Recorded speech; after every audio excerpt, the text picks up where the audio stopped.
password. Oh, hey Grace. Welcome. This is my studio.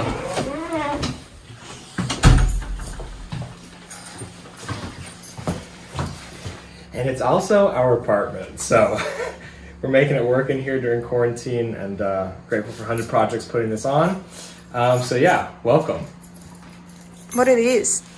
These are my new swimmer paintings. I'm obsessed with bather paintings, Gauguin, Cezanne, Matisse, and interested in recreating them in context of the 21st century. So these are pretty time intensive, and during quarantine I get to have enough time to actually focus on these, and instead of showing them individually, I like to create these installations out of them with one of the big scanner paintings. And I'm actually using like a traditional painting process, which I usually don't do. So going from source imagery to sketches to drawings to small paintings to bigger paintings to the biggest paintings.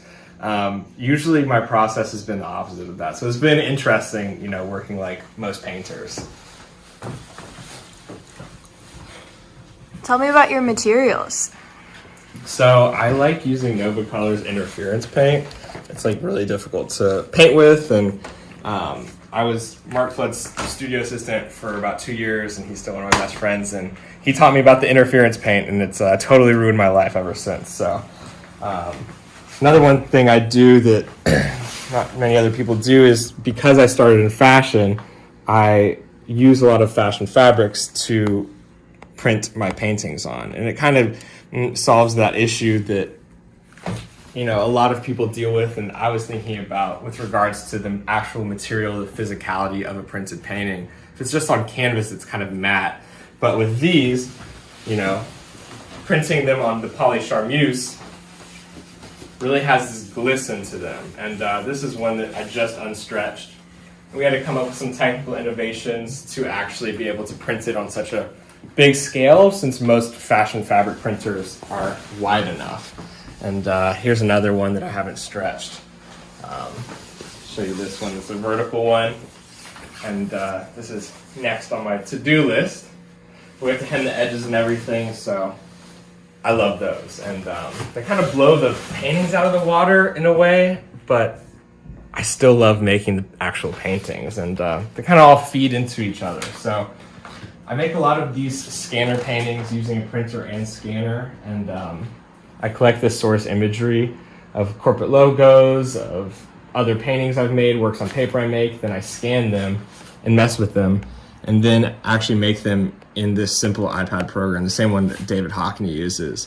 And I like it because I get to actually use my hands. I refuse to use Photoshop or InDesign because it doesn't really satiate my desire to use my hands as a painter to create images. So I'll scan a drawing that I make and then layer on top of each other, and then mock everything up. And I'll even take these palettes I've been making with these Matisse lithograph books, and then put everything together and mock it up, and see what it looks like in actual gallery space before I print it out. And I'll sit on these for a long time, and oftentimes they don't ever get printed, but I collect source imagery, so I'll print out images of stuff, and then make these drawings, and these are the latest drawings that will turn into the next paintings.